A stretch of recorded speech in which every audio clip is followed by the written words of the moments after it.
estás, debemos mover. Te adoraré, te adoraré. Historias, asientos. Y luego ya después de Estamos un minuto de retraso, aquí vamos a empezar a preparar sus corazones para entrar a la presencia de nuestro Señor. Bueno, en Mateo 28, justo antes de que el Señor se despidiese de sus apóstoles, antes de dar el gran mandamiento, comisión, la gran comisión, vemos que hay dos cosas que a veces pasamos por el final.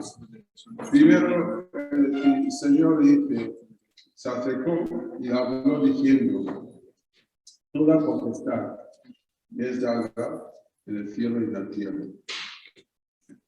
Por lo tanto, y luego hay una promesa final. Entonces, la gran comisión tiene el sándwich, primero una verdad, una gran verdad, toda potestad está dada a Cristo Jesús nuestro Señor, tanto en el cielo como en la tierra. Así que en esta nos da esta autoridad. Así que cuando hablamos en nombre del Señor, cuando obramos en nombre del Señor, estamos usando su autoridad. Nos estamos autorizados cuando hablamos en su nombre. Y segundo, es importante estar con vosotros todos los días. Es que su presencia está garantizada en nuestra vida. Dios está en nuestro ayer, está en nuestro mañana, hoy y mañana, todo momento, está en nuestras circunstancias. Estamos en la montaña, estamos pendientes bajando, estamos en el valle, estamos en el abismo, está con nosotros. Y también con todos nuestros momentos de dificultad también, ¿no? Estamos alegres, está con nosotros. Estamos angustiados, está con nosotros. Así que esta mañana, pues vamos a ponernos de pie y vamos a alabar a Dios por haberlo permitido bien con su presencia en nuestra vida. Por haber sido el Dios Santo, haberse acercado a nosotros y provisto un lugar, un sitio, una fórmula en Cristo Jesús donde podemos estar con Él. Y vamos a hacer una oración. Primero voy a orar en luz y luego yo también haré otra oración y daremos el paso a la alabanza. Por favor,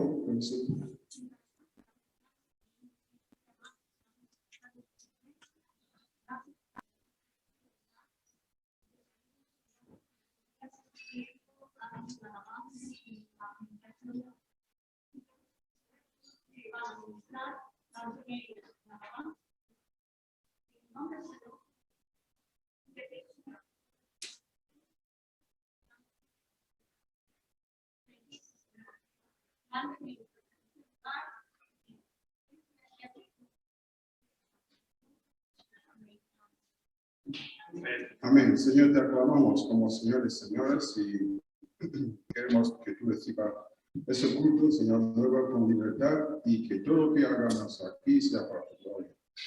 En tu precioso nombre, amén. Gracias a Dios por esta canción. Gracias a Dios,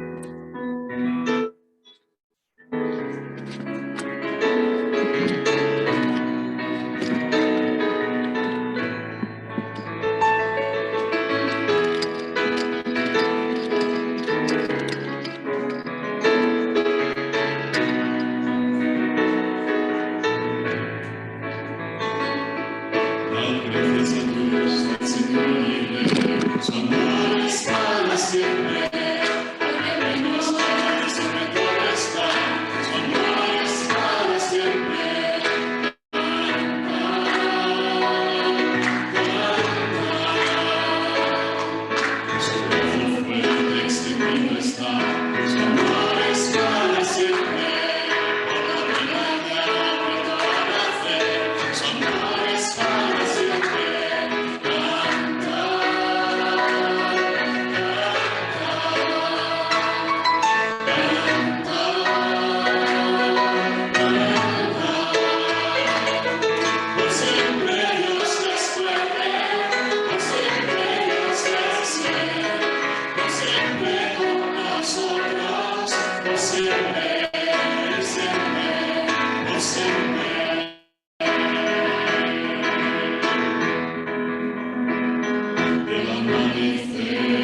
anochecer, su amor es para siempre, por su gracia sí podemos seguir, su amor es para siempre.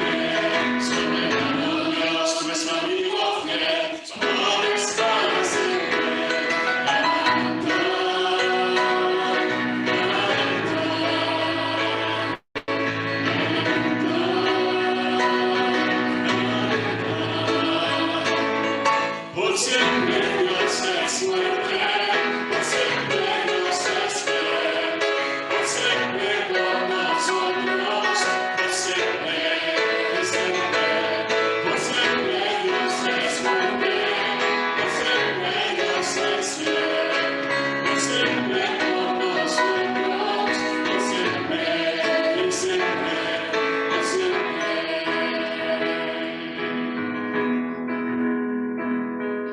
Su amor es para siempre, su amor es para siempre, su amor es para siempre, su amor es para siempre.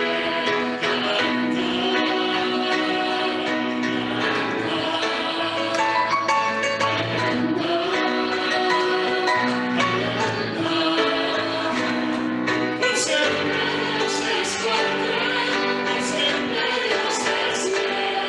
Por siempre con nosotros, por siempre, por siempre, por siempre Dios es fuerte, por siempre Dios es fiel, por siempre con nosotros, por siempre, por siempre, por siempre.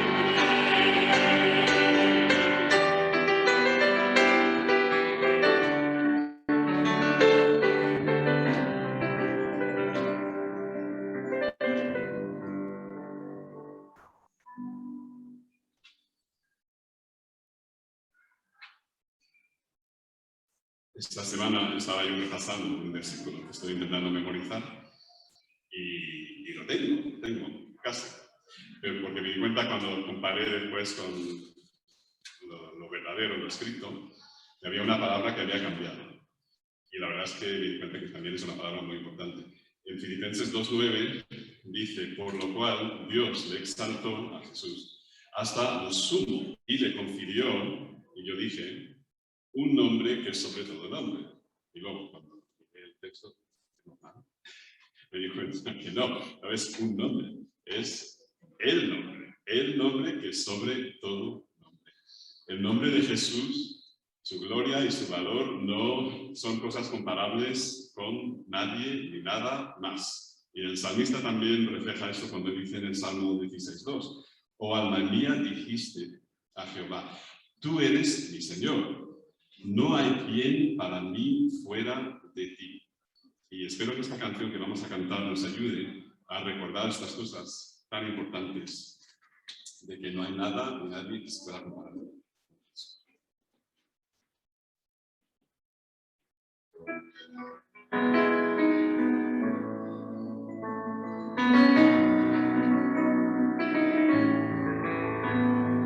Cristo no existe canción, que hombre valor de tu gloria, ni que pudiera expresar tu incomparable belleza.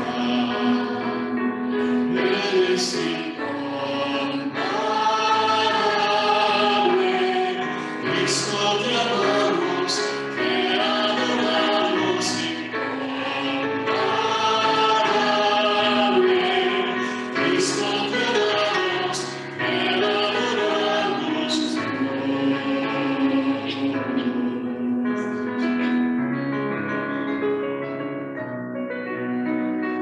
no hay quien esté más allá.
Thank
Vamos a entrarnos. Gracias por esas canciones, sobre todo el último. Yo siempre digo, pues nosotros anticipamos la fidelidad de Dios al acercarnos su reino y los que hemos arrepentido estamos en ese reino. Y dentro de poco, pues veremos que no hay mejor reino que el reino de Dios.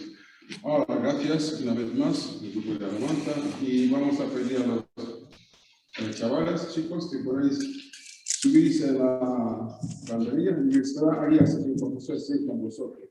Yo antes voy a hacer una oración para vosotros antes. Señor, gracias, muchas gracias que tú fuiste niño y tú nos dijiste que el reino de Dios como los niños que porque saben que tú vives y saben que tú eres su padre. Y Señor, quiero pedir que esta mañana tenga un encuentro especial contigo. Habla de esas unidades. Gracias por los profesores y queremos pedir que el tiempo que están ahí es un tiempo de no solamente de aprendizaje, sino también de conocerse y también pues, aprender nuevas cosas. Gracias por todos los días que nos ha dado.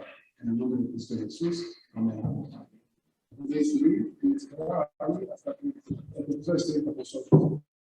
Muy bien. Mientras están subiendo, voy a aprovechar para dar la bienvenida. No sé si nos visita hoy alguien por primera vez. Vale. Pues somos de casa, pues otra vez bienvenidos. Y hoy vamos a tiempo libre, pues vamos a tener Gemma. Ahí sí, Gemma, por favor, puede pasar. Y luego Begoña.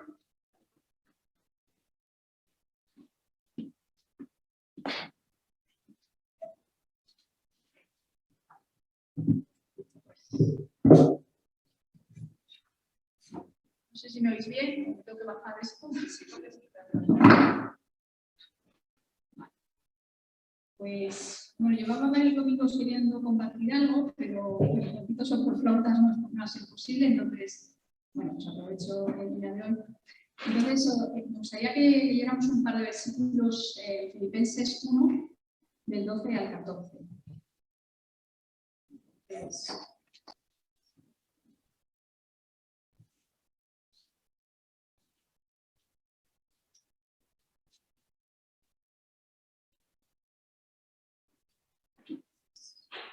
Bueno, dice, quiero que sepáis, hermanos, que las cosas que me han sucedido han resultado más bien para el progreso del Evangelio, de tal manera que mis prisiones se han hecho patentes en Cristo en todo el pretorio y a todos los demás. Y la mayoría de los hermanos, cobrando ánimo en el Señor con mis prisiones, se atreven mucho más a hablar la palabra sin temor.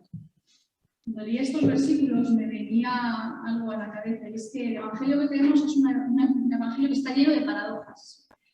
Algunos ejemplos, y seguro que van a venir muchos más a la cabeza, pues, por ejemplo, la Biblia dice que el que pierde su vida la va a hallar, que somos sepultados con él en el bautismo para que andemos en vida nueva, que el pecador es llamado santo, el que se humilla será enaltecido, el que quiera hacerse grande entre vosotros debe ser vuestro servidor. Se siembra una semilla pequeña, como el grano de mostaza, y crece un gran árbol que acoja multitud de aves. Que son los primeros en el reino, los pecadores, los publicanos, porque el morir es ganancia.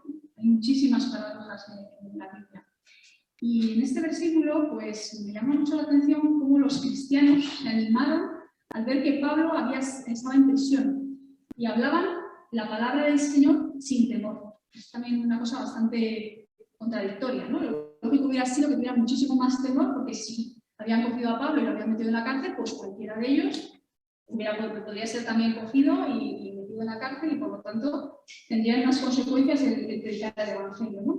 Pero el ejemplo de Pablo y el gozo que estaba pasando en medio de la tribulación, que también es una paradoja, ¿no? Gozo en la tribulación, pues les animó, porque estaban viendo de forma muy real y de forma viva en Pablo como lo que él había predicado, que para él vivir es Cristo y morir es ganancia, era una realidad, hasta tal punto que tenía gozo en medio de la tribulación y estaba dispuesto a morir por ese mensaje, ¿no?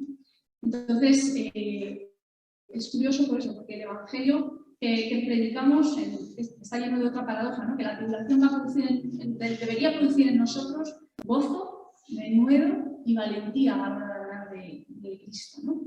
Y esto es verdad que se ha repetido a lo largo de la historia, no solo aparece con los primeros cristianos, sino si miramos un poco toda la historia del cristianismo, durante los periodos de mayor tribulación, los cristianos seguían predicando el Evangelio para que corriera la palabra de Dios y diera fruto, ¿no? Y se dice que la sangre de los primeros cristianos fue lo que regó y abonó la tierra para el crecimiento de la Iglesia, ¿no? Quizá la libertad religiosa a veces nos mete en una serie de letargo espiritual. Eso me me retaba un poquito estos versículos, ¿no? Y además me gustaba también que hay otra paradoja en estos versículos, es que las matemáticas de Dios no son como las matemáticas nuestras. Ya lo comentó Matt hace varios domingos, que cuando empezaban la persecución todos intentaban proteger a Pablo, para que a Pablo no lo cogieran, esto cuando estaba en Éfeso, con el tema de los centecillos y tal, ¿no? Entonces, claro, era lógico, porque Pablo era el principal heraldo del cristianismo, no solo entre los judíos, sino también entre los gentiles. Entonces era una especie de locura permitir que Dios que se cogiera a Pablo y se le metiera en la cárcel, ¿no? Es un poco absurdo, ¿no? No tenía ningún sentido y además iba a limitar de una forma importante el ministerio. Pero a Dios le encanta romper las normas, ¿no? Las leyes de la lógica no van con él. Porque a Pablo, porque cuando él predicaba se convertían miles de personas, lo meten en la cárcel. Pero lo que hace es poner en movimiento al resto de los cristianos y con más denuedo predican el Evangelio de tal manera que sustituye a un gran predicador por muchos más sencillitos, ¿no? De tal manera que el Evangelio corría y la gente se convertía. De tal manera que a lo mejor Pablo podía conseguir miles de una predicación, pero cientos de cristianos predicando pueden conseguir que decenas o centenas de personas se conviertan. Al final, esas matemáticas hacen que el Evangelio se extienda mucho más, ¿no? Y quizá podemos tener la idea de que la mejor manera de que se alcance en nuestro país, España, por ejemplo, es que hiciéramos una gran campaña y que viniera un predicador como Billy Graham, que también era fallecido, ¿no? Pero alguno de su estilo, para que de esa manera todo el mundo escuche la palabra. Pero es que Dios no funciona así. O sea, Dios lo que hace es poner pues, a Pedro como portero en su trabajo para que dé testimonio a sus vecinos, a Maiku y a Débora en la universidad, para que dé testimonio de sus compañeros y sus estudiantes, a Mate en mitad del teatro de la zarzuela, a las señoras que se ocupan de su casa o de sus hijos, pues dedicando a sus compañeros, a sus vecinos, o a las mujeres que van a recoger a los niños del colegio. O sea, Dios no decide que el Evangelio se predique a través de un gran predicador, sino que nos pone a cada uno de nosotros como luces pequeñitas en cada uno de nuestros entornos, ¿no?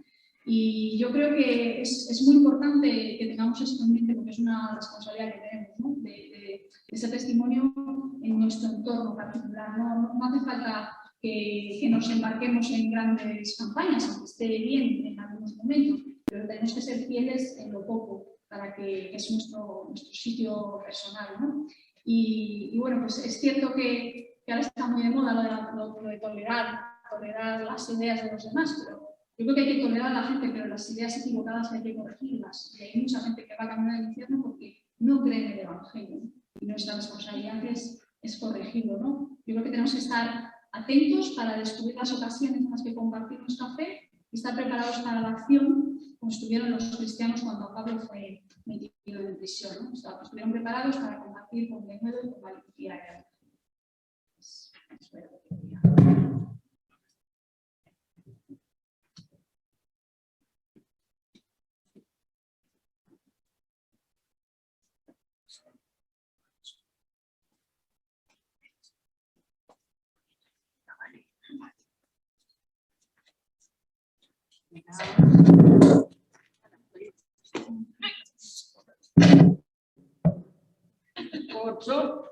Perdón, no sabía yo que esto era tan sensible. Vale, pues vengo a contaros una vez más lo que os cuento contando en los últimos 5 años, que es la operación Niño de la Navidad. Este año, con todas estas historias y tantos cambios, me he demorado un poquito más y con otras cosas también personales. Y he decidido mejor os pongo un pequeño vídeo sobre lo que es realmente el Niño de la Navidad, para que lo sepa quien no lo sabe, porque a veces hacen las cajitas, hacemos cosas en la iglesia por inercia.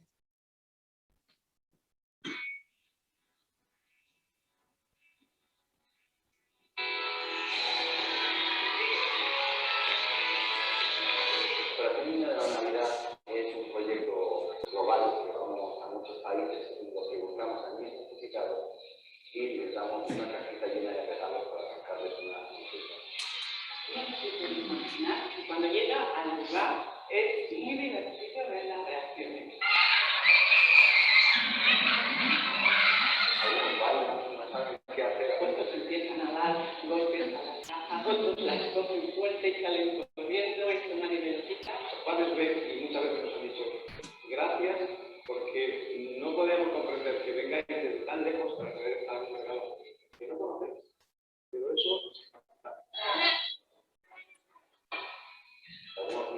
sido olvidados por nuestra comunidad, por nuestro entorno.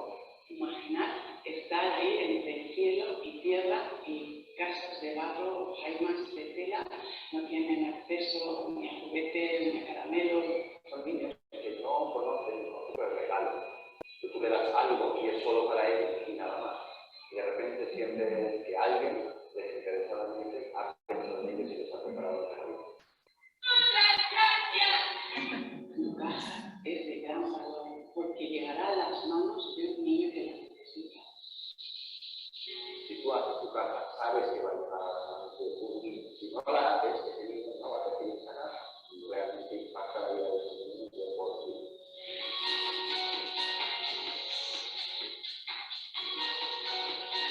Un sencillo regalo como este puede cambiar la vida de un niño para siempre. Y hay muchos niños en el mundo que nunca han recibido regalos. Juntos podemos llevarles alegría, podemos demostrarles el amor de Dios, que son importantes, que valen mucho y que crecen un futuro mejor.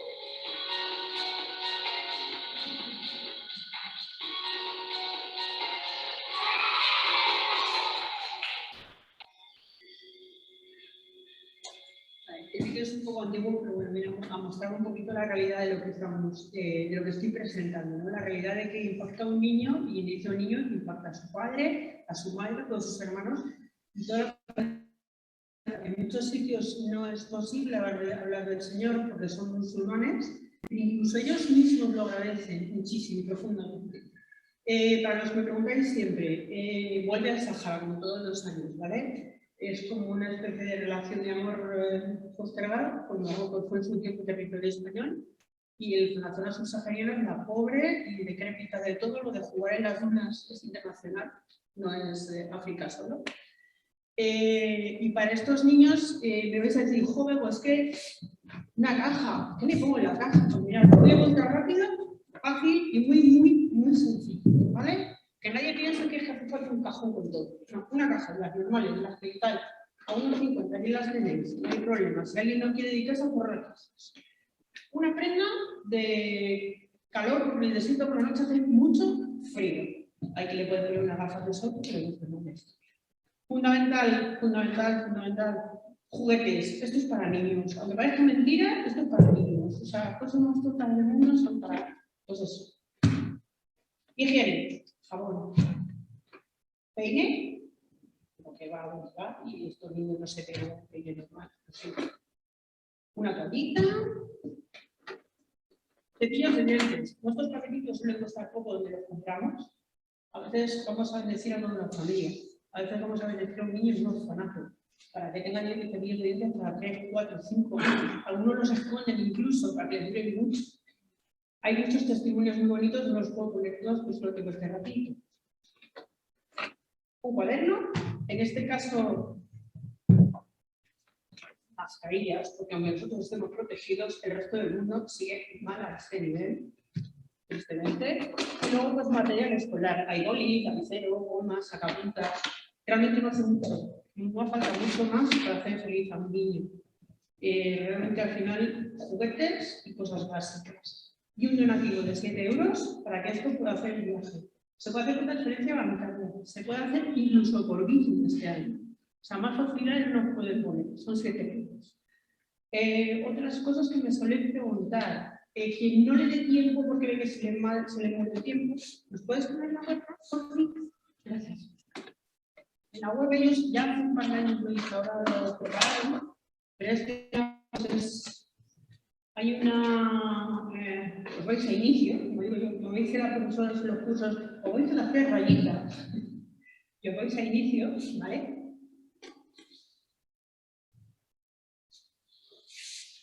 Ahí. Vamos al ojo. Perfecto. Y vais para abajo. Y ahí tenéis toda la información. Esto es una campaña que ellos han hecho para que una vez al mes cada uno haga una cajita, pero esto es otra historia, para quien pueda y quiera. Y ahí tenemos todo, los vídeos, cómo se hace, y aquí ya tenemos también información sobre ellos. ¿Puedes ir para arriba de todo, por favor? Y ahora, si queréis, os vais a las 3 rayitas otra vez. ¿Y a quiénes somos?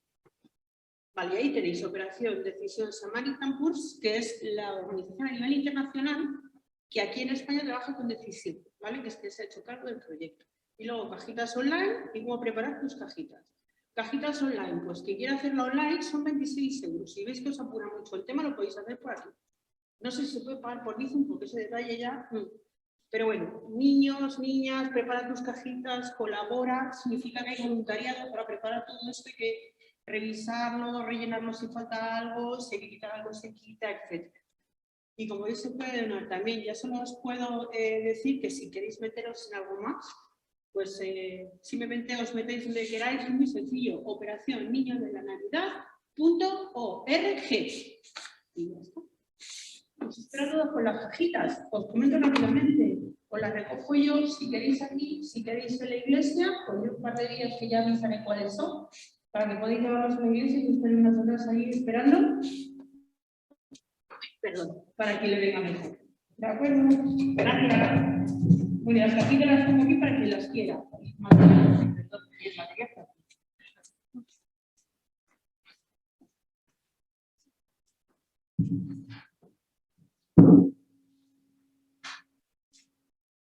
Gracias, Bego, gracias, Emma, por lo que habéis compartido.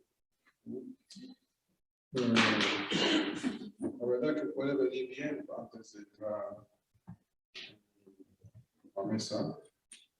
Es que, como ha dicho Emma, pues a veces Dios nos sorprende cómo su forma de funcionar, ¿no? Esa palabra que ya comentado, ¿no?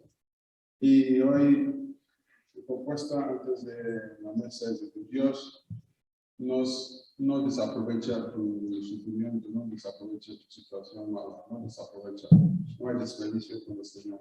Y eso lo vemos cuando Jesús está en la cruz. Muchas personas dicen, no, algunos salvó y él no puede salvar. Jesús mismo decía, podía decir una palabra, legión vendrá, ¿no? El Padre en ese momento le dejó, desde el punto de vista humano, como una persona que salvó, porque es tan poderoso, puede estar en esa situación, no tiene sentido, ¿no? Pero fíjate, gracias a este Jesús lo bajó, la cruz, tú y yo hemos podido recibir ese regalo. Era un regalo envuelto que no sabía lo que hay dentro, ¿no? Entonces, a veces, situaciones que pasamos, que no entendemos, pues, eso no quita que tenemos que recordar que Dios está con nosotros. Hemos visto, he empezado el curso diciendo, estar con vosotros todos los días. Todos los días significa los días soleados, los días nublados, los días nevados, los días lluviosos, los días grises, todo el día está con nosotros. Así que podemos recordar. Jesús hubo 3 horas, nos dice en Lucas 23, dice 3 horas que os oscureció, no había nada, ¿no? Pero Dios estaba con él y Dios estaba obrando. Así que bueno, pues nos acercamos al Señor, la mesa, recuerda que es un regalo especial, no hay regalo tan especial que esto. Y como hemos visto, los niños a recibir un regalo que no pensaba que iba a recibir ese regalo, y le llenó la alegría. Esto que nos acordemos el día que entendimos que Jesús murió para ser un regalo especial para nosotros. Esa alegría que vivimos, ese primer amor, que nos acordemos de pase lo que pase, ¿no?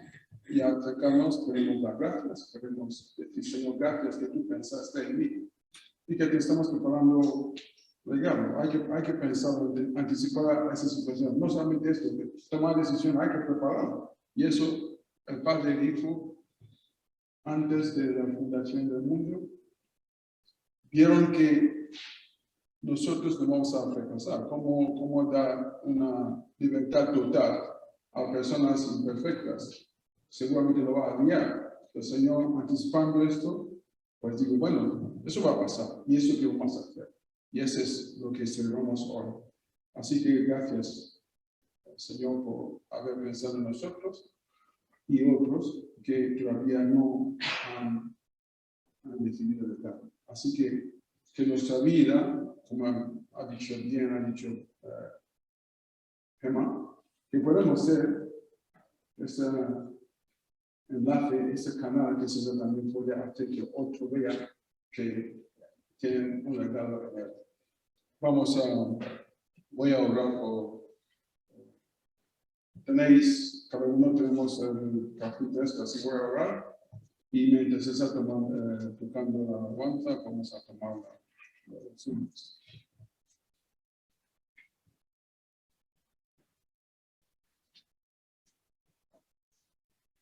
Señor, gracias, muchísimas gracias que hayas pensado en personas como nosotros, cuando éramos pecadores, insoportables, vivientes, y sucios y insignificantes, Señor, viste lo mejor que tú tienes, tu Hijo, el único, el príncipe de los príncipes, el príncipe del cielo, para que nosotros podamos ser reconciliados contigo, Señor. Gracias.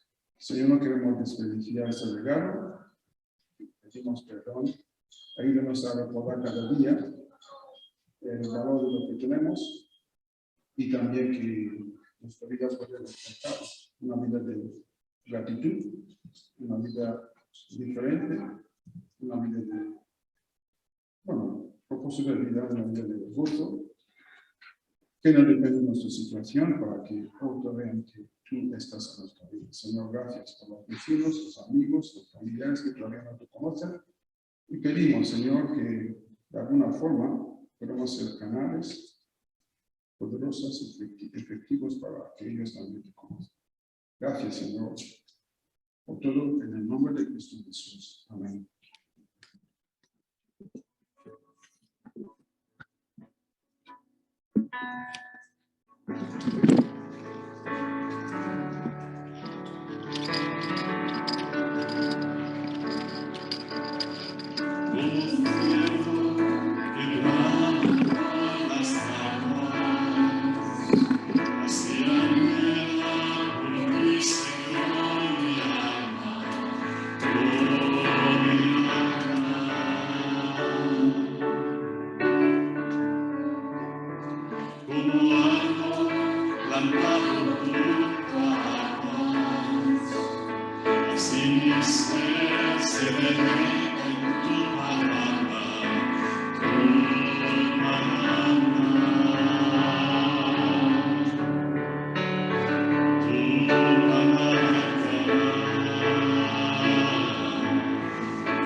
adolescentes pueden salir con su profe para su clase.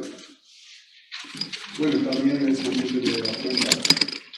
Y no sé si hay para aquí la ofrenda, no sé si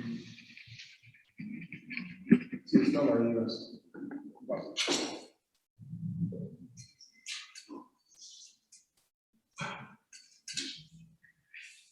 Está.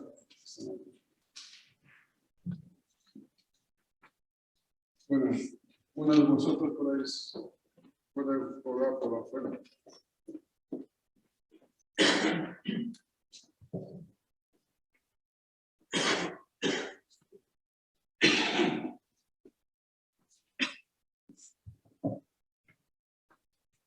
Señor, te damos gracias porque eres nuestra vida, eres nuestro camino, eres todo para nosotros, Padre Celestial. Y aquí estamos delante de tu presencia para ofrendar lo que tú nos has dado. Y darte gracias porque en todo has tenido cuidado con nosotros. Gracias, Padre, en el nombre de Jesús. Amén.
Gracias, podemos sentarnos.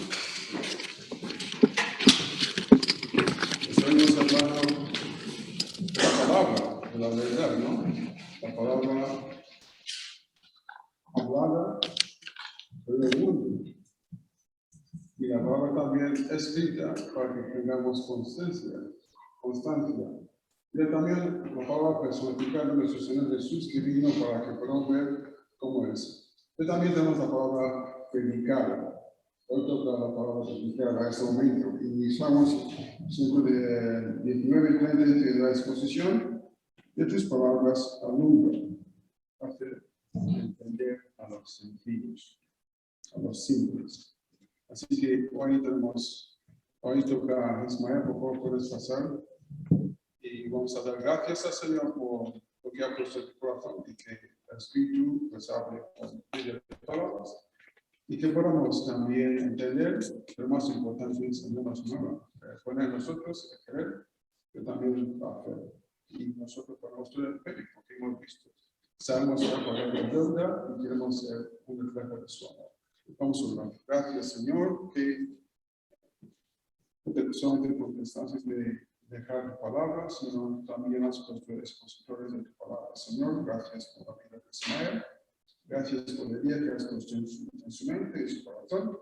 Y pedimos, Señor, de tu muy especial de tu espíritu.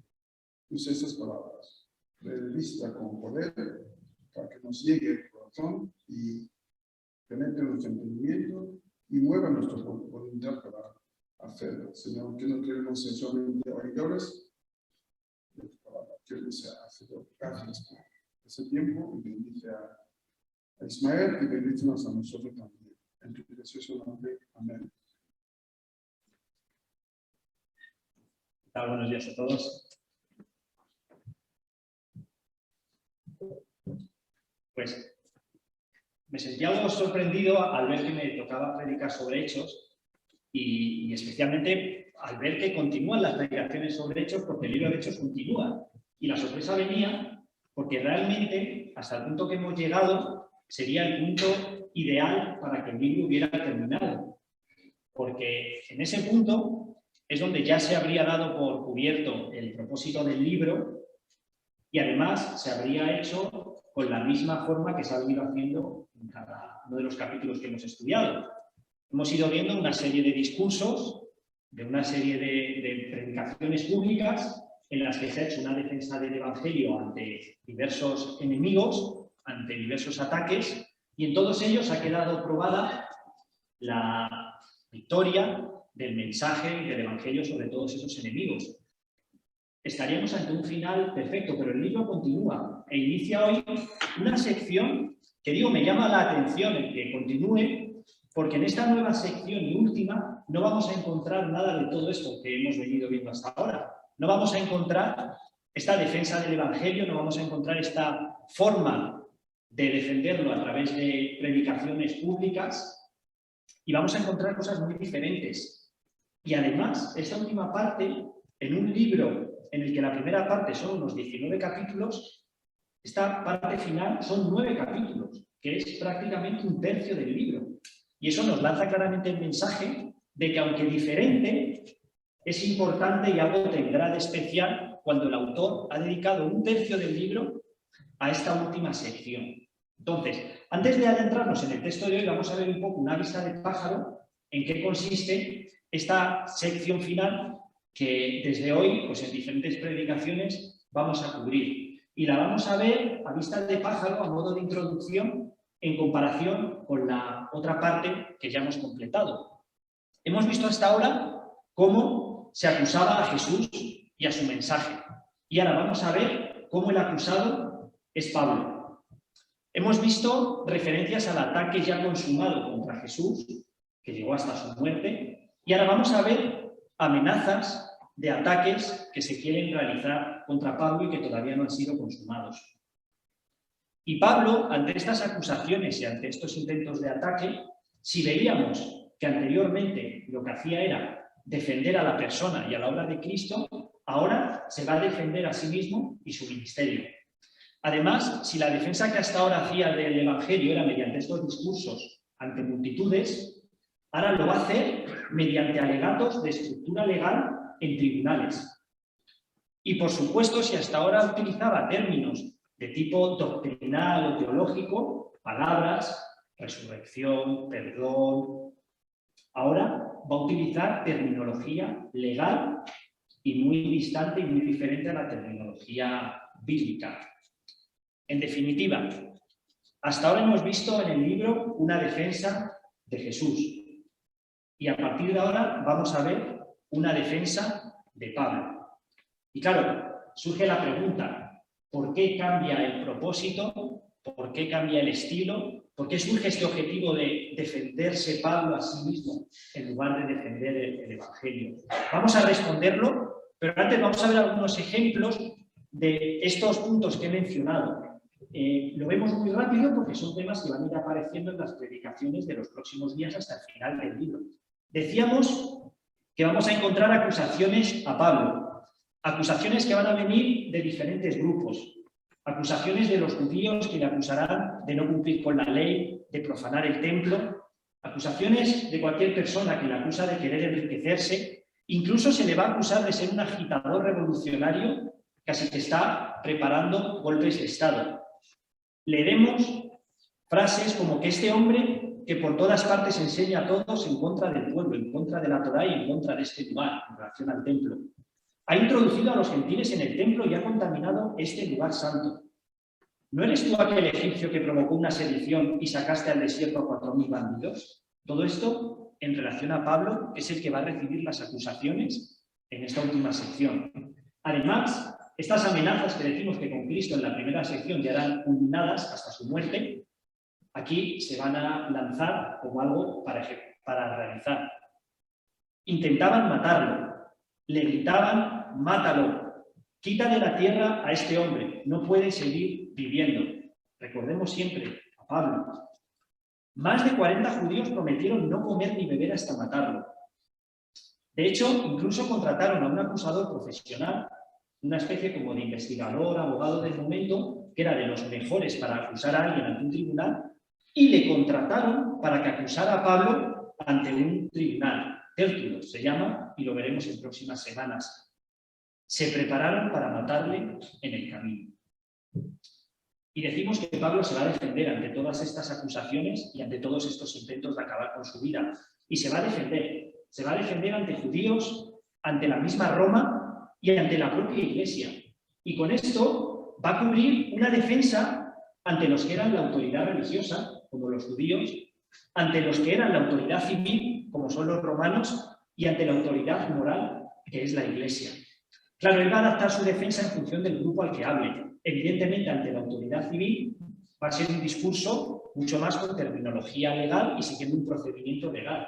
Ante los judíos en el Sanedrín será parecido, pero con la ley judía. Y ante la Iglesia será un discurso mucho más cercano y mucho menos formal. Él se va a ir adaptando a la circunstancia y al grupo que le escucha, pero ante los tres grupos clarísimamente va a estar defendiendo su persona y su ministerio. Ante los judíos, por ejemplo, la autoridad religiosa, vamos a ver cómo, hermanos y padres, escuchad la defensa que os presento. No he dicho nada fuera de lo que los profetas y Moisés dijeron que había de suceder. Se está defendiendo. A los judíos no les he prohibido cumplir la ley, solo enfatizo que no salva. Y a los gentiles no les exijo cumplirla, no estoy en contra de la ley. Ante el propio Sanedrín les dirá: en contra de la Torá ordenáis que me golpeen, y concluirá el juicio con un ningún mal hallamos en este hombre. Y ante Roma, Félix, Festo, Agripa, el mismo César saldrá en las próximas semanas. Tuvo que ir a defenderse ante Roma. Yo soy judío, no un egipcio, en relación a este egipcio del que decían que estaba preparando un golpe de Estado. Yo soy romano de nacimiento. De buena gana voy a defenderme ante vosotros. No he profanado el templo, no he provocado tumultos. No se pueden probar las cosas de las que se me acusan. No he armado alboroto y ante el Sanedrín, lo que hemos visto hasta ahora, hace un minuto, no se demostró nada. Como dijo el Sanedrín, ningún mal hallamos en este hombre. Estoy satisfecho de poder defenderme ante ti, en referencia al gobernador, de todas las cosas que soy acusado por los judíos. Y dice el texto que ninguna cosa digna, ni de muerte ni de prisión, ha hecho este hombre, concluyó el tribunal romano, también inocente ante este tribunal. Ante la Iglesia también se defenderá, pero precisamente es el texto de hoy y lo vamos a ver a continuación, no lo esbozo ahora de manera rápida. Y decíamos que la terminología pasa de ser teológica a ser legal. Defensa que os presento, le ordenaron que fuese interrogado, condena, juzgarme conforme a la Torá, tuvo que comparecer ante tribunales, autoridades superiores, ante las que apelar y ante las que terminó también yendo a la cárcel. Tuvo que probar, dice Pablo, tienen ustedes que probar las cosas de las que se me acusan. Incluso presentó una apelación. Estamos realmente, casi parece una película de las juicios, ¿verdad? En las que todas estas palabras, muchas no sabemos muy bien cómo operan ante la ley, pero las hemos escuchado, todo esto de apelar, comparecer, defenderse. Y entonces ahora llega la pregunta: ¿Por qué encontramos los 9 capítulos finales de Hechos esta situación de defensa de Pablo ante autoridades legales, autoridades religiosas, ante la propia Iglesia, como veremos hoy en detalle? ¿Por qué encontramos 9 capítulos dedicados no a exponer el Evangelio, no a exponer o dar estos discursos en los que se ensalzaba la persona de Jesús, su obra y, en definitiva, el Evangelio? Y lo que encontramos es una autodefensa del apóstol Pablo. ¿Por qué? Acabar con el apóstol Pablo era acabar con la continuidad de la Iglesia. No había mejor forma de acabar con el apóstol y, en consecuencia, o eso iba a provocar el fin de la Iglesia, que atacarle mediante atacar su reputación, un ataque reputacional, con todas estas acusaciones falsas de que era un instigador de revoluciones, de que solo quería enriquecerse. El ataque reputacional. Lo vemos cada día. ¿Cuántas grandes compañías no caen por un error reputacional de su líder? Y no miremos fuera, miremos dentro. ¿Cuántos ministerios no han caído por un ataque a la reputación del líder? Y no entro si real o injustificado, pero somos conscientes, ¿verdad?, de cómo el ataque al liderazgo acaba con el propio ministerio. Por lo tanto, el ataque al apóstol Pablo acabaría con la propia Iglesia. Y no digamos ya solo el ataque reputacional, sino los intentos e intenciones de matarlo, de encarcelarlo y de que saliera de la escena. Porque de ese modo no podría defenderse, seguir predicando ni seguir trabajando para la Iglesia. Pablo entiende la importancia de su testimonio y sabe que atacarle a él, ya sea en vida o después de su muerte, cuando no se podría defender, al no estar ya él ahí, llevaba a la Iglesia a un gran riesgo. Por lo tanto, trata de defender su persona y su testimonio para con ello defender a la Iglesia y su continuidad. Lucas recopila esta defensa para que sea una herramienta para la Iglesia del momento y también para la Iglesia futura. Ya ha habido suficiente texto dedicado a defender el Evangelio. Y no nos rasguemos las vestiduras diciendo, no, nunca es suficiente, siempre se puede hablar más del Evangelio. Siempre podría, sí, claro, pero ya ha habido material suficiente para que el Evangelio haya sido expuesto a la Iglesia, como para que, ante un ataque de tipo doctrinal, tuvieran a dónde acudir. Pero es necesario también la defensa para el ataque reputacional, en este caso del apóstol Pablo. Pensemos en las primeras iglesias. Para ellos, Pablo era prácticamente equivalente al Evangelio. Había sido su transmisor, había sido el que había llegado con el mensaje a una nueva ciudad. Era el que estaba levantando el ministerio, las iglesias, el maestro que les comunicaba todo el mensaje. En ese momento, para las primeras iglesias, era casi más importante la defensa reputacional de Pablo que el propio mensaje que Pablo transmitía. Y sin duda que Pablo lo sabía y por eso quiso defenderse y Lucas quiso recogerlo. Vamos a ver entonces el texto de hoy, que se encuentra en Hechos capítulo 20 y versículo 17.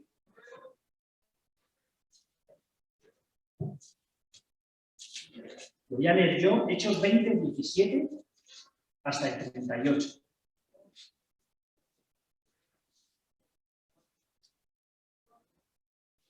Enviando pues desde Mileto a Éfeso, hizo llamar a los ancianos de la iglesia. Cuando vinieron a él, les dijo: vosotros sabéis cómo me he comportado entre vosotros todo el tiempo, desde el primer día que entré en Asia, sirviendo al Señor con toda humildad y con muchas lágrimas y pruebas que me han venido por las asechanzas de los judíos. Nada que fuese útil he rehuido de anunciaros y enseñaros públicamente y por las casas, testificando a judíos y a gentiles acerca del arrepentimiento para con Dios y de la fe en nuestro Señor Jesucristo. Ahora, he aquí, ligado yo en espíritu, voy a Jerusalén, sin saber lo que allá me ha de acontecer, salvo que el Espíritu Santo por todas las ciudades me da testimonio, diciendo que me esperan prisiones y tribulaciones. Pero de ninguna cosa hago caso, ni estimo preciosa mi vida para mí mismo, con tal que acabe mi carrera con gozo y el ministerio que recibí del Señor Jesús, para dar testimonio del Evangelio de la gracia de Dios. Y ahora, he aquí, yo sé que ninguno de todos vosotros, entre quienes he pasado predicando el reino de Dios, verá más mi rostro. Por tanto, yo os protesto en el día de hoy que estoy limpio de la sangre de todos, porque no he rehuido anunciaros todo el consejo de Dios. Por tanto, mirad por vosotros y por todo el rebaño que el Espíritu Santo os ha puesto por obispos, para apacentar la iglesia del Señor, la cual él ganó por su propia sangre. Porque yo sé que después de mi partida entrarán en medio de vosotros lobos rapaces, que no perdonarán al rebaño. Y de vosotros mismos se levantarán hombres que hablen cosas perversas para arrastrar tras sí a los discípulos. Por tanto, velad, acordándoos que por 3 años, de noche y de día, no he cesado de amonestar con lágrimas a cada uno. Y ahora, hermanos, os encomiendo a Dios y a la palabra de su gracia, que tiene poder para sobreedificaros y daros herencia con todos los santificados. Ni plata, ni oro, ni vestido de nadie he codiciado. Antes vosotros sabéis que para lo que me ha sido necesario, a mí y a los que están conmigo, estas manos me han servido. En todo os he enseñado que, trabajando así, se debe ayudar a los necesitados y recordar las palabras del Señor Jesús que dijo, más bienaventurado es dar que recibir. Cuando hubo dicho estas cosas, se puso de rodillas y oró con todos ellos. Entonces hubo gran llanto de todos y echándose al cuello de Pablo le besaban, doliéndose en gran manera por la palabra que dijo de que no verían más su rostro, y le acompañaron al barco. Bueno, confío en que después de la introducción que hemos visto, al escuchar este texto, os hayan ido saltando, ¿no? Ah, mira, es verdad, aquí está preocupado por estos ataques, ¿no? Mira, aquí se está defendiendo, mira, aquí está. Confío en que con esto el texto nos haya hablado mucho más. Nos dice el texto que llama a los ancianos. Pablo, pues realmente podría haber considerado que él era un top, que él era el número 1, que él era el gran Pablo y que no tenía que dar explicaciones a nadie y que desconfiara de él, pues bueno, que era su problema, ¿no? Que cómo se iba él a rebajar a tener que andar aquí dando explicaciones o defensa de su persona o ministerio, ¿no? Podría haber hecho eso, pero en lugar de hacer eso, reconoce la autoridad de los ancianos. Llama a los ancianos.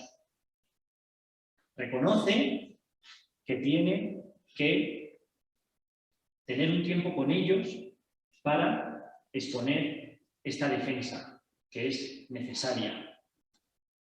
En ocasiones no permitimos ser evaluados, consideramos que no tenemos que rendir cuentas debido a un individualismo mal entendido en la Iglesia en el que enfatizamos tanto nuestra relación personal con Dios y que rendimos cuentas a Dios, que entonces no tenemos que rendirlas a los hombres.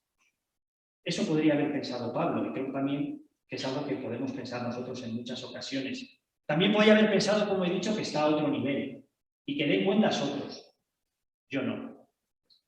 También nosotros mismos pensamos que no hay que dar cuentas, porque decimos, bueno, pues todos fallamos, yo también fallo, si vienes tú a darme cuentas, pues cuántas no te tendría que dar a ti, ¿verdad? Entonces, bueno, mira, no soy yo nadie para pedirte nada. Pero Pablo aquí nos enseña y nos habla sobre la rendición de cuentas. Tenemos que rendir cuentas en la Iglesia, tenemos que rendir cuentas en nuestros ministerios, tenemos que someternos. Todos recordamos la expresión los unos a los otros y rápidamente la asociaremos a textos como amaros los unos a los otros. Nos encanta, ¿verdad? Pero si buscamos esta expresión todas las veces que aparece en la Biblia, son muchísimas, encontraremos amonéstense los unos a los otros, cuiden los unos a los otros, sirvan, lleven las cargas, sopórtense, sométanse los unos a los otros, enséñense, confórtense, edifíquense, confiesen sus pecados los unos a los otros, oren, usen sus dones los unos a los otros. Hasta en 60 ocasiones aproximadamente aparece los unos a los otros, unido a estos y otros verbos que podría haber listado. En definitiva, Pablo llama a sus ancianos para rendir cuentas. Y lo hace a modo de defensa ante la Iglesia. Hemos dicho que él se defendió ante las autoridades religiosas judías, ante las autoridades civiles romanas y ante las autoridades morales en la Iglesia. En esta ocasión, el texto de hoy se enfoca en su defensa ante la Iglesia. Es un discurso mucho más cariñoso, mucho más con no una estructura legal, porque está en un entorno amigo, conocido y querido. Pero en definitiva es un discurso de defensa, en la que defiende su comportamiento. Vosotros sabéis cómo me he comportado de forma constante, sirviendo con humildad, de noche y de día, con lágrimas, ha dicho. Defiende cuáles han sido sus intereses. La religión no ha sido para mí un negocio. Ni siquiera estimo mi vida como algo precioso. Yo lo que quiero es cumplir la misión que recibí, aunque haya riesgos para mi propia vida. Esos son mis intereses. No he codiciado plata, ni oro, ni vestido de nadie. Me he sostenido, tanto yo como mi equipo, con mi propio trabajo. Es mejor dar que recibir. Defenderá el nivel de su enseñanza. Os he anunciado todo. No me he guardado nada. Todo. He sido transparente. Tanto en público como en las casas. Solo he hablado de arrepentimiento y fe en Cristo, no de nada para mi beneficio. He hablado a judíos y a gentiles, no he discriminado, no he favorecido a ninguno de los dos grupos para que ningún grupo me acuse. He predicado solo el reino de Dios y no he rehuido anunciar todo el consejo de Dios. Y rendirá cuentas también sobre sus planes. Voy a Jerusalén porque así me lo pide el Espíritu, no porque yo quiera. Obedezco. De hecho, no sé ni lo que me va a pasar allí. Me esperan prisiones y tribulaciones, pero aún así voy a ir porque tengo que cumplir la misión que se me ha dado, que es dar testimonio de Cristo. Por lo tanto, cuando yo no esté aquí, tanto ahora que estoy separado por distancia, como el día que no esté porque la muerte ya me impida continuar dando testimonio, que no se engañen. Que no se engañen hablando mal de mi persona, hablando mal de mi testimonio. No dejar que hagan daño a la Iglesia atacando a mi persona. Porque llegarán los lobos. Después de mi partida, entrarán lobos. Él iba a viajar a Jerusalén para dar testimonio de Cristo. De hecho, dice que incluso algunos lobos surgirán de la propia Iglesia. Ya lo advirtió Jesús, ¿verdad? Estos falsos maestros, estos engañadores, que surgirán, le desacreditarán, atacarán a Pablo, intentarán que todo su testimonio, que toda su enseñanza se pierda. Por eso él rinde cuentas, se defiende y deja herramientas no solo para defender el Evangelio, sino para defender a su propia persona y que esos ataques no tengan fruto. Y realmente también diríamos, oye, pues, ¿por qué se va? Pues que se quede y cuando lleguen los lobos, pues que él les plante cara y se defienda. Qué mejor defensa que la del propio Pablo, ¿no? Podría haberse quedado en lugar de marcharse, ¿no? Pero él lo que decide es dejar a la Iglesia y a los discípulos y avanzar. Él tenía el plan de ir a Jerusalén para llevar una ofrenda, para pasar allí Pentecostés, pero en especial para dar testimonio de Cristo. Y de hecho, más adelante, el propio Espíritu Santo le hablará y le dirá, tal y como has dado testimonio en Jerusalén, quiero que lo hagas en Roma. Él tenía esa misión, dar testimonio en Jerusalén, la ciudad número 1, el centro religioso, donde empezó a extenderse el Evangelio, donde se encontraban los principales líderes judíos, donde murió Cristo, donde era necesario volver a contar y a testificar todo lo que el Espíritu Santo había hecho en tantas ciudades, donde era necesario volver para asentar bien el Evangelio y no permitir que desde ahí naciera un ataque al Evangelio. Volver al punto de partida, a Jerusalén, para dar testimonio de Cristo. El riesgo de los lobos no le impedía avanzar. Si pretendemos ocupar el lugar de Dios sintiéndonos indispensables en nuestra iglesia o en cualquier ministerio o en la formación de cualquier discípulo, estamos cayendo en un gran error. Si Pablo se hubiese quedado para siempre en Éfeso, muy probablemente el Evangelio no habría llegado hasta nosotros hoy. Probablemente hubiesen pasado muchas cosas buenas en Éfeso, pero ahí habría terminado. Y quién sabe qué ataque podría haber salido desde Jerusalén. Hay que avanzar. Hay que continuar adelante con nuestros ministerios, con nuestras tareas. No podemos pensar que somos indispensables, imprescindibles y que tenemos que estar ahí para siempre. Y este es un mensaje tanto para aquellos que tienen miedo a avanzar por lo que dejan atrás, evidentemente por un sentido de responsabilidad, como un mensaje a los que retienen a aquellos que tienen que avanzar, excusándose en que qué va a pasar con nosotros entonces. Hay que avanzar. En el día de hoy estoy limpio de la sangre de todos, les digo.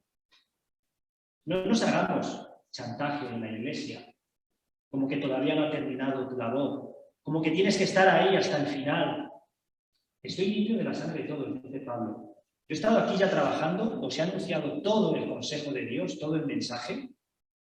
A partir de ahora os toca a vosotros. Yo estoy limpio. Sí existe para cualquier responsable de un trabajo, de un ministerio, el momento en el que dice, yo he terminado, estoy limpio de la sangre de todos. Y claro, no lo hacen de cualquier manera, lo hacen en el momento adecuado, dejándoles buenos consejos, como que tengan cuidado de vosotros, tened cuidado de vosotros y de todo el rebaño, velad, y os encomiendo a Dios y a la palabra de su gracia. No os dejo de cualquier manera. Qué difícil es entrar a pensar cuál es el plan de Dios para cada uno de nosotros. Parece que Pablo lo tenía claro, tengo que ir a Jerusalén. Pero qué difícil, ¿no? Porque él tenía el deseo de ir a Jerusalén. Él tenía que obedecer al Espíritu, pero el propio Espíritu le decía que le esperaban prisiones. Entonces, oye, ¿no serían señales, advertencias para no continuar? De hecho, los propios cristianos, veremos en los próximos capítulos, que le dicen, oye, no vayas a Jerusalén. Estamos teniendo señales de que te espera un final muy, muy malo. Incluso vamos a ver a un profeta que le dice clarísimamente, mira, he tenido una visión en la que veo claramente que vas a ser atado y entregado en manos de los gentiles. El propio Pablo estaba recibiendo avisos de sufrimiento, incluso advertencias del Espíritu Santo, que sería muy difícil saber si eran advertencias para probar tu fe, de mira, ha decidido ir con las advertencias, o advertencias que lo que buscan es, mira, mi caso y párate. Qué difícil es todo esto de la voluntad de Dios. Y creo que además de mucha confusión con todo esto, muchas veces lo mal usamos para nuestro propio interés. Queremos conocer la voluntad de Dios para nuestra vida para que nos vaya bien. ¿No? Quiero saberlo bien. ¿Qué quiere Dios para mi vida? Porque no quiero equivocarme. Porque si acierto, me irá bien. ¿Y por qué tiene que ser la voluntad de Dios para tu vida? Algo de lo que tú consideras bueno para tu vida. Sí, ya sé que todo para los que aman a Dios es bueno, por supuesto. Pero ahora estamos hablando en términos a pie de suelo, a lo que llamamos bueno o malo. ¿Es bueno o malo terminar en una cárcel encadenado? Entiendo que malo. En la perspectiva global, y se nos ha comentado en el tiempo libre, por supuesto que será bueno y usado por Dios. Pero yo me refiero a ese deseo que tenemos de, bueno, quiero conocer la voluntad de Dios para mi vida, para tomar las decisiones correctas respecto a mis estudios y mi trabajo, en mi caso, para que me vaya bien. ¿No? Y si Dios no quiere que te vaya bien y tiene otro plan para ti, ¿es acaso buscar la voluntad de Dios una forma de satisfacer tus deseos? El buscar consejo en otras personas. Sí, bien, la Biblia nos lo dice, pero aquí vemos al propio apóstol que escuchaba al Espíritu Santo, te esperan prisiones, a los cristianos. No vayas, te van a meter en la cárcel. Él mismo, con su propia opinión y análisis. Oye, ¿a quién haces caso? ¿Cuándo recibes de varios frentes además de personas espirituales, desde el propio Espíritu, mensajes aparentemente, o sin el aparentemente, contradictorios? Qué difícil es todo esto de la voluntad de Dios.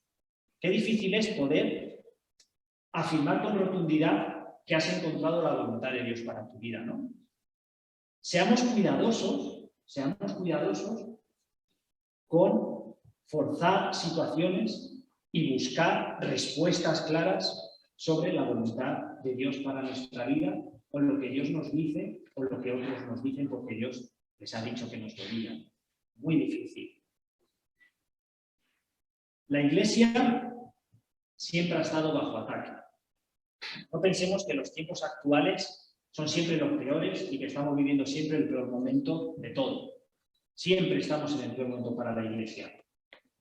Siempre nos encanta decir que lo que hay ahí fuera nunca se ha visto nada tan malo como hasta ahora. Es que ahora la Iglesia está siendo atacada como nunca. Bueno, pues la Iglesia siempre ha estado bajo ataque. Estos lobos han estado ahí desde el principio para atacar a la Iglesia, especialmente a través de sus líderes, atacando a sus líderes. Porque finalmente la Iglesia es una combinación de doctrina, que es lo que hemos visto en la primera parte del libro, más testimonio, que es lo que se está defendiendo en esta segunda parte. Doctrina más testimonio. Lo que crees y lo que haces. Y los ataques son igual de efectivos atacando la doctrina como atacando las prácticas, el testimonio y lo que haces. Lecciones para nosotros de tanto esta defensa que Pablo hizo de su ministerio ante la Iglesia como la introducción global que se desarrollará en las próximas semanas de toda la defensa que hará ante otras autoridades. Pues mira, en lugar de adoptar una postura arrogante, en primer lugar reconozcamos el riesgo en el que estamos. Parece que cuando hablas de que pueda haber lobos, de que hay problemas, es que eres un hombre de poca fe, o es que no eres consciente de que Dios todo lo puede y de que no va a permitir nada de sufrimiento a sus hijos. Dejemos de ser arrogantes o de generar una falsa sensación de poder que no tenemos. Reconozcamos que hay lobos ahí fuera y reconozcamos que pudiera haber lobos aquí dentro. No es falta de fe. Rindamos cuentas en la Iglesia y fuera de ella.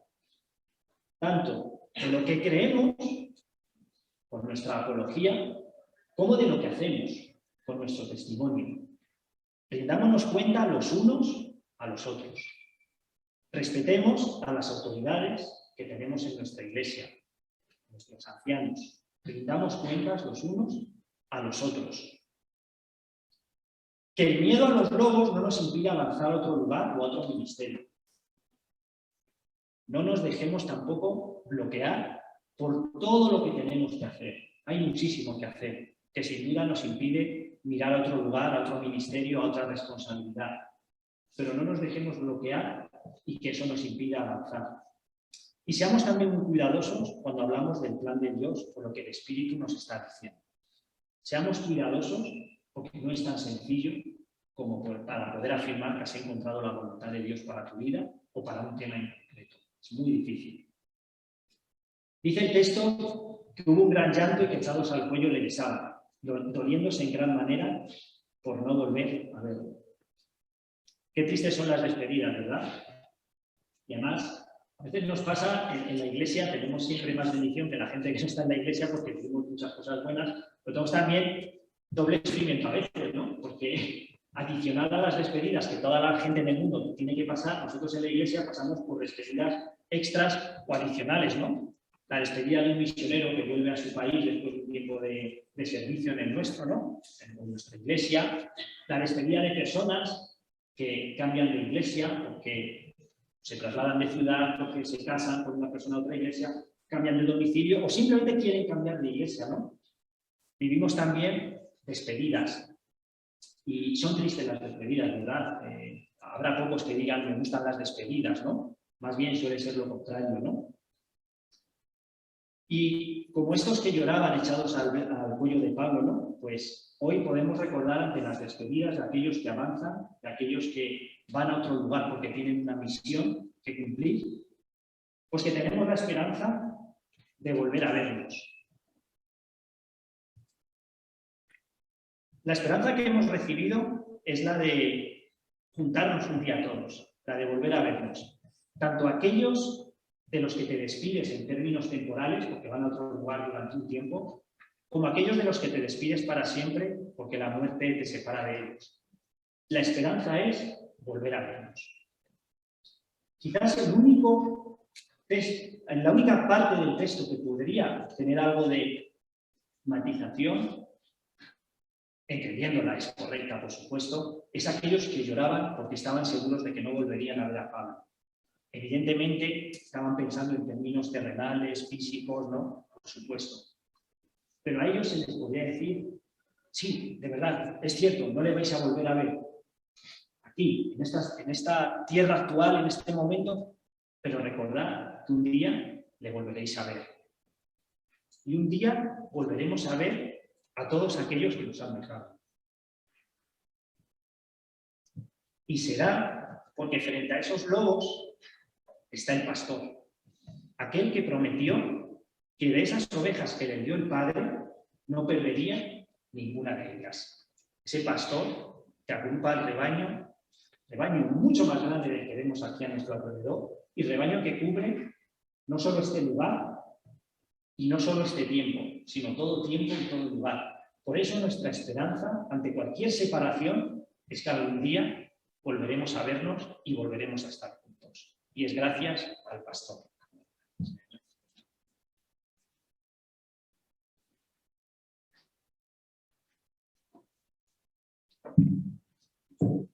Gracias, Ismael. Vamos a las...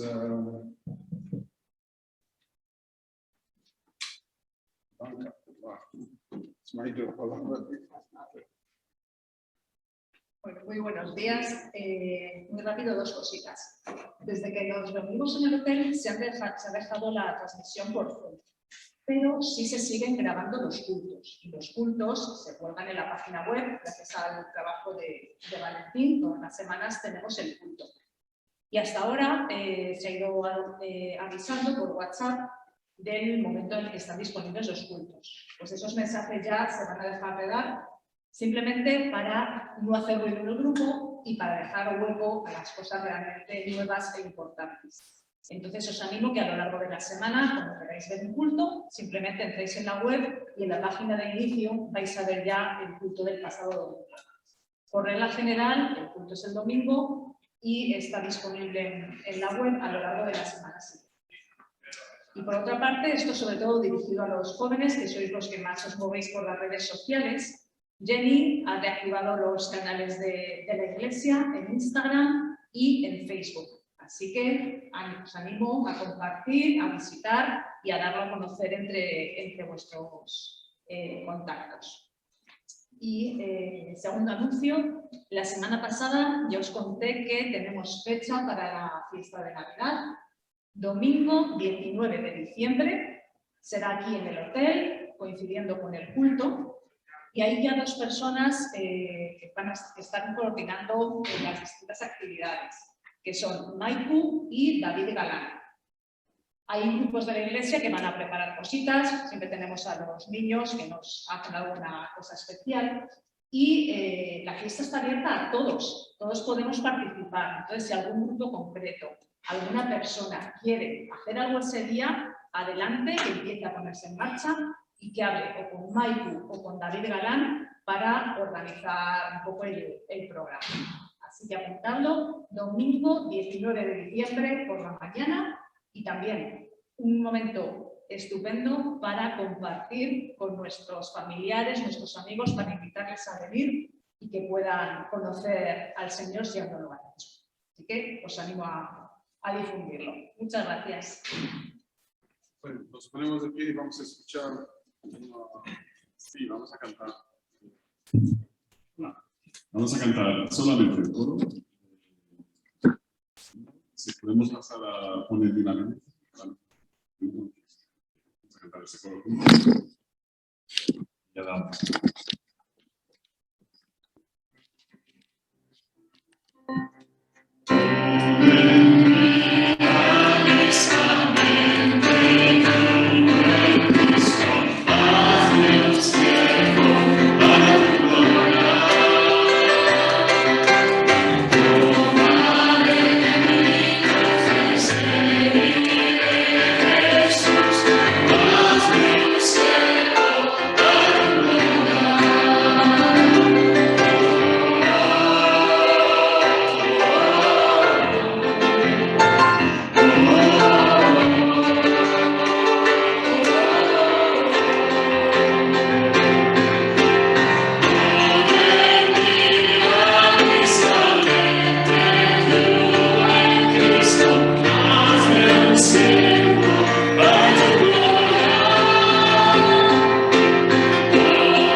palabra que hemos escuchado more en nosotros, que sea base de todo lo que hacemos, vivimos durante esta semana. Estamos despedidos.